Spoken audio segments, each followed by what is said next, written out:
coming back, I stopped at a turnpike right off the turnpike in New Jersey, and the gas station was like that. There was full service putting gas in. I'm like, man, can't put gas. Oh, I got to do it for you. And then the guy was taking too long to do it. I'm like, man, just I gotta go, man. I got about 1,000 miles left to go. So we had a couple of more people join the room. If you want to tell them, what we're talking about today, and we can dive into that. I don't see them. Are they showing up? Because they're not showing up for me. You have Giselle in there. You have Leah in there. Yeah, we have Giselle and Leah join us right now.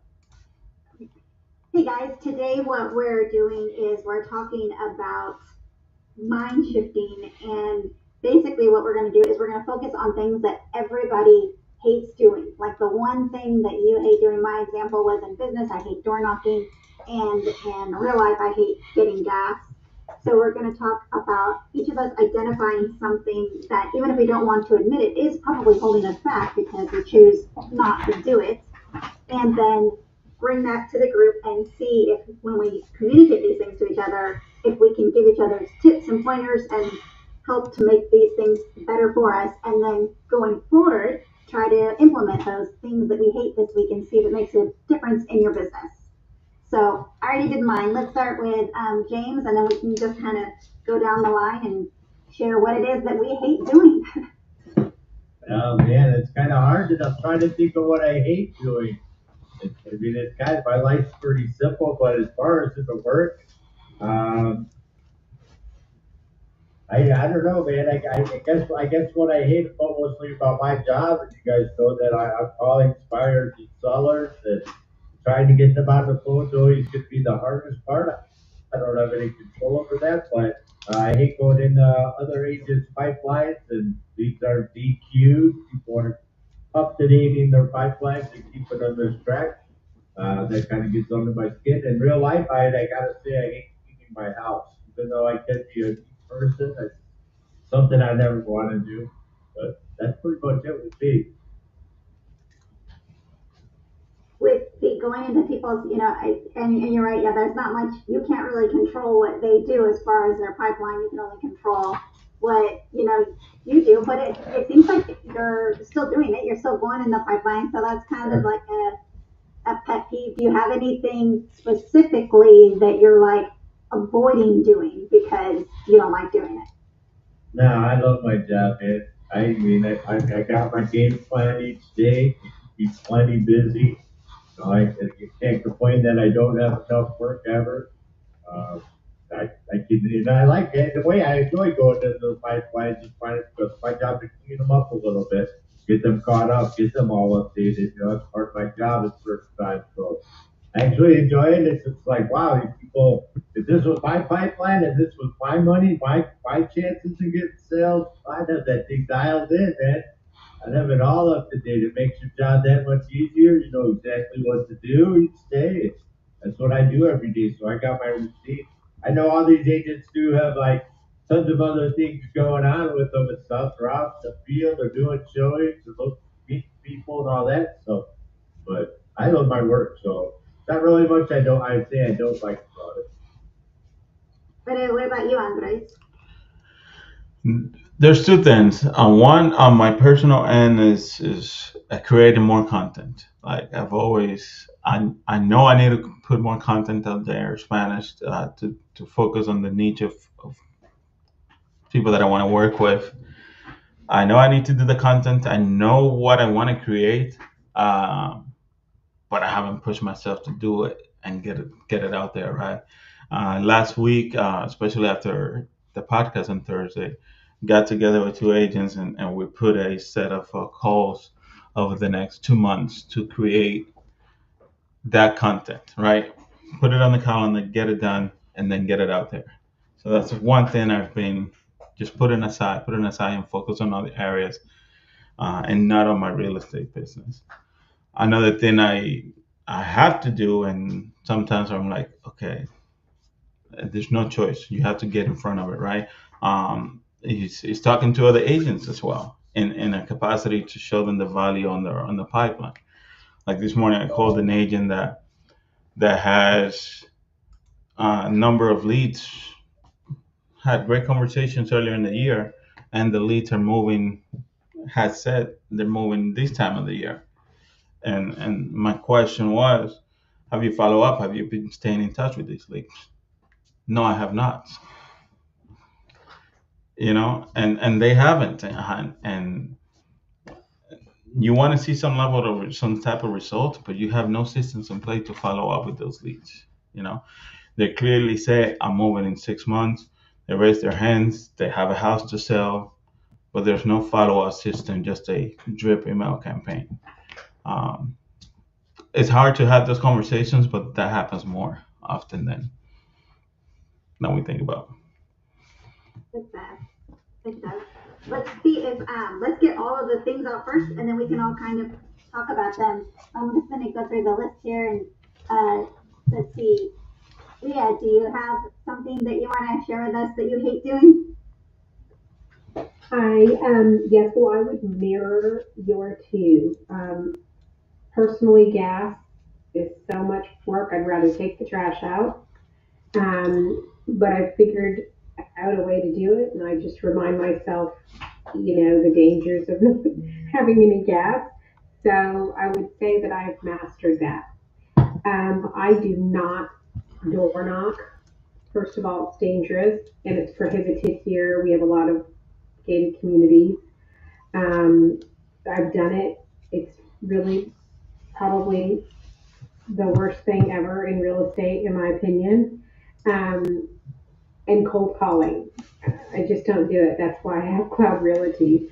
I'd rather call my clients or people in my CRM than buy a list and be that agent who makes 100 calls and is hung up on 99 times.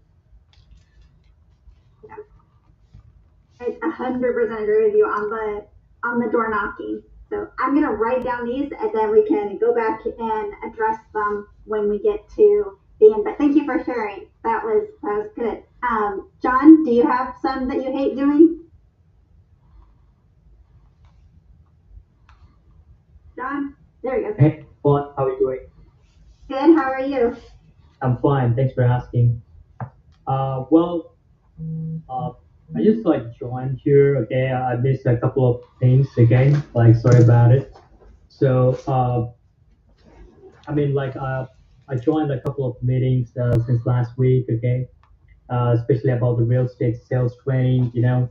Uh, the most important thing, like I'm focusing on how to understand who's actually motivated, who's actually not, right?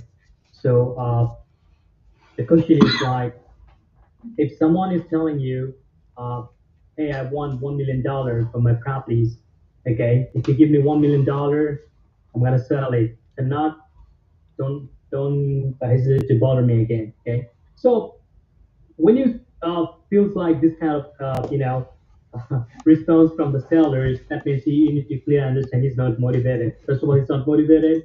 He's gonna waste your time, okay? And you have a bunch of people to call, so you can call other one, okay, and save your energy and I mean, try to understand about the motivated seller. I personally believe like if someone is telling you, okay, I'm getting retired, okay, or I'm getting divorced, or maybe like downsize or something, like call it like a valid reason for selling the house, like a pain. We call them pain, right? So when we hear something about this kind of things as their selling reason, so that's time you need to understand like, yeah, this guy is, or maybe this lady is motivated. She wants to sell it, and uh, we just need to use our full energy on him, okay, and so that we can make it happen. So that's what I personally believe. Finding motivated sellers before you understand them, like who's actually motivated, who's not. So that's gonna save your time, save your energy, and also your confidence as well, because you need to save your energy for the right people, for the right targeted people. That's how this cold calling works. Yeah, because it's one of the one more technique of digital marketing because you are connecting with them, and you need to connect with the right people, right targeted people to get the success, right? So that's all from my side. Awesome. No, I took some notes on that, so we're going to circle around back to that too. Thank you for sharing, John. And I want to make sure we get time for everybody. Giselle, are you here? And did you have something that you don't like doing? Let me see. Okay. So I would say cold calling and just thinking or just saying in my mind that I don't like it just to as excuse to start because that happened when I do like an open house. Most of the time I do like door knocking the day before. And then I was like, oh my God, I have to do it. Like, it's kind of like somebody's forcing me to do it, but I enjoy it at the time that I'm doing it. Or saying, okay, I'm going to start doing the calls, and by the time I start doing, I enjoy it. So it's something that myself making the objection to. I hate it. That's what I would say. But yeah, really, really, I don't like to start doing the calls, basically. And that's a lot. A lot of people don't like with the cold calling. Did I miss anybody? Is there anybody in here that didn't get to say what they wanted to say to add to the list? No, I think that's all. So, in a nutshell, I think, and let me know if I'm missing any, we have content creation, reaching out to agents, calling agents, and this would be not cold calls. This would just be like kind of like follow up type thing. And then obviously cold calls, door knocking, and then we have time wasting, and then also under time wasting, not being able to identify motivated buyers and sellers, and then having to kind of like weed through the bushes to find the ones that are motivated to waste, and that circles back to time wasting. Um, did I miss any? Is that everything? Not adding gas to the vehicle. I was sticking with business, but yes, that's not good gas. Okay, noted. I'll no, you know what? No, I'm not. I'm not gonna start getting gas. I'll just be honest with you guys. As long as I have a Tony, I'm not gonna start getting gas. Only when I have to. Only when I have to. So my mind is set hard on that. Okay, but let's talk about shifting to what we can control and forcing ourselves to do things. And do we think that they affect or don't affect our business? And when it comes to door knocking, I'm just going to start with something that I personally hate doing. I think it does affect your business. I know Leah had said that you're not even allowed to do it in your area. Here we are allowed to door knock. We're not allowed to leave things on the mailbox or check their mailbox, but we can door knock. Um, I do see the benefits of it. Like if you're hosting an open house and you want to go door knock the neighborhood, I have door knocked in the past because we have a client that wants a specific neighborhood and there's nothing for sale in there. So we went and door knocked the neighborhood to see if anybody was looking to sell. So it definitely has the benefits. Is there anybody that loves door knocking and can give us some pointers about door knocking and how it can help? You're probably asking the wrong crew here. But I was gonna say, rather than door knocking, why don't you guys try participating or getting involved with any local events, farmers market, community, just going to this event and having conversations. Equivalent to door knocking, more a larger environment, a larger a community gathering. That way, you're having conversation, you're engaging with people, and you're not bouncing around from door to door, but rather from person to person within that event. That's a good one. That's a good idea. See, and this is what the whole point of this was to get Yeah. ideas from other people on how we can take what we don't like and turn it into something productive. That's a good one. And even setting up a booth in some local events, just setting a booth to provide, allow people to come talk to you about what you have to offer about real estate. Just a way to get conversations. If you don't want to just stop anybody randomly and say, hey, how you doing, and start up the conversation, and then bring up real estate. Who's handling your real estate investments? That is a good idea and reminded me. I don't think I have a flyers sitting around here. I did. It was funny. It was here like just the other day. So we did a booth, and we did a booth with a lender, and I think we each pitched in like $50, and so we got $100 Target gift card. And what we did was we had a raffle, and I had a QR code, and they would scan the QR code to enter the raffle, and they would enter their information. And of course, I had my disclaimer saying, we're going to call you 1,000 times about buying a house now. And they would scan the QR code, enter their information, and then we did the raffle. This was like a couple of years ago, live on Facebook, and gave away the card. It was a great way to get information from people because everybody wanted that $100 gift card. So it was an awesome way to get information. When it comes to cold calling, and cold calling, it's funny how people have different things that they like and they don't like. I won't door knock, but I can cold call all day long. And I think when it comes to calling making the cold calls, there's so many different opinions about, is it a waste of time? Is it not a waste of time? I've gotten great leads off of cold calling. So I don't necessarily know that it's, I would say 100% a waste of time. I think there's that big fear around it, which could be a whole lesson in itself. And kind of to tie into like time wasting and unmotivated buyers, when you have leads that are coming in off the internet leads or leads that you have to make contact with, unfortunately, you do have to, whether it's through an ISA or yourself, contact those people and have that connection. And a lot of getting motivated buyers and sellers is you by how you're presenting yourself, representing the company, and making the connection with people. You have to have that connection to where when they feel like they're ready, they're going to reach out to you. What are some of the ways that you guys are keeping engaged with your clients? What are you doing when you have a lead? Let's say you call me and I'm like, yeah, I might buy a house in like 6 months, maybe. What are you guys doing to keep me on the hook for 6 months? Gotta keep you involved. Gotta keep you stay on top of mind. If you have the follow up once a month, personally call them once a month. That conversation doesn't necessarily have to be real estate. If they mention they're moving 6 months from now, hey Heather, how are things going? How's the family? Do you got everything set up to for your move in 6 months? Can I provide you somebody in that capacity?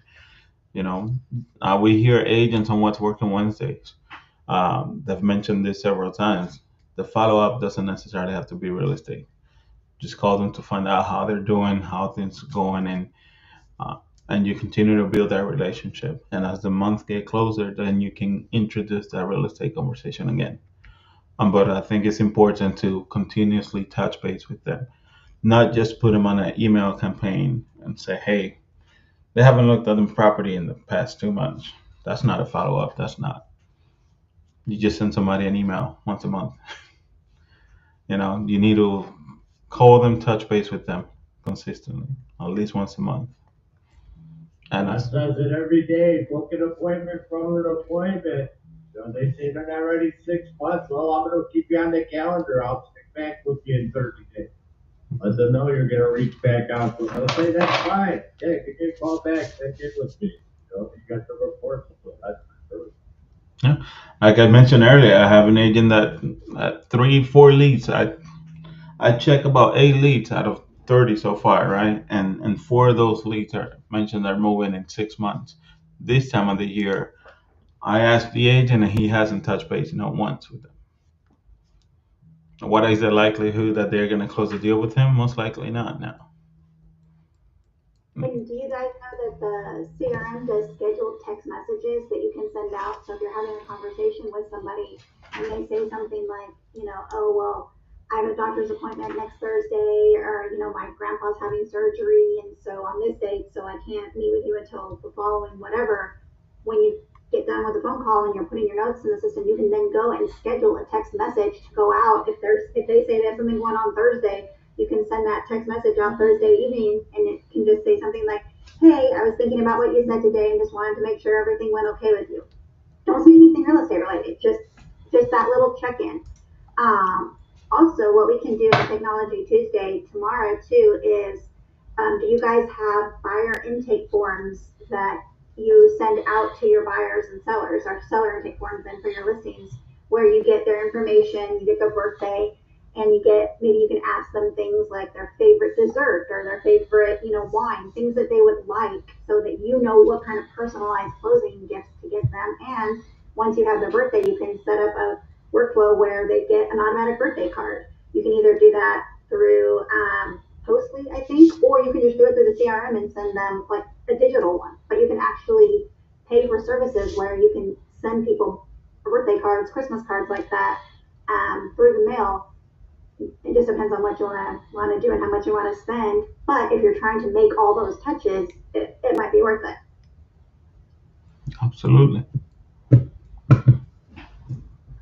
So it looks like we got 2 minutes left in our time here today. Does anybody have anything that they're like, oh yeah, I just remembered this, I don't like this, or any questions they have, or anything particular? I mean, I can show you guys how to create buyer seller forms tomorrow, or we can do Canva stuff. I can show you how to do like bulk create in Canva. Is there anything specifically, any requests of anything you guys want to learn how to do tomorrow? Pretty good with the CRM. So if you have any requests, I can accommodate those for tomorrow. It's your chance. You're asking the right person here with help. I have a million things I'd love to know about the CRM. The problem is I'm not authorized to do them. So,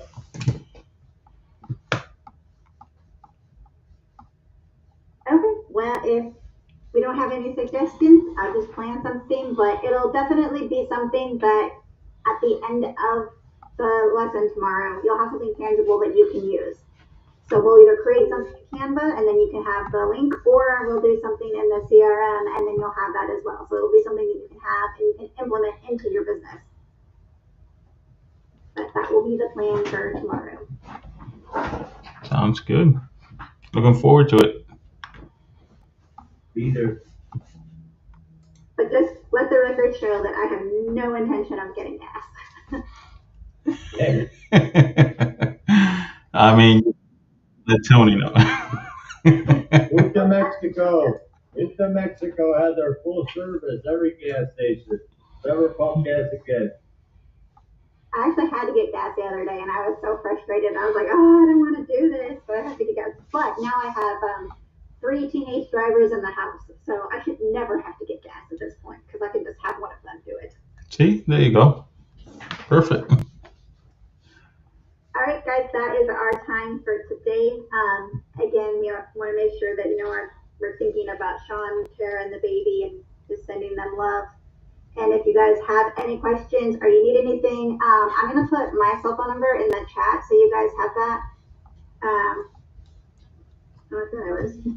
Here we go, hang on. And if you guys need anything, text me there. Texting me is better because I'm always on the computer, so if you text me, I can get back to you. But if you have questions or anything, contact me, Andres, Jesse. You guys know how that goes. Yep. We'll be here for you guys.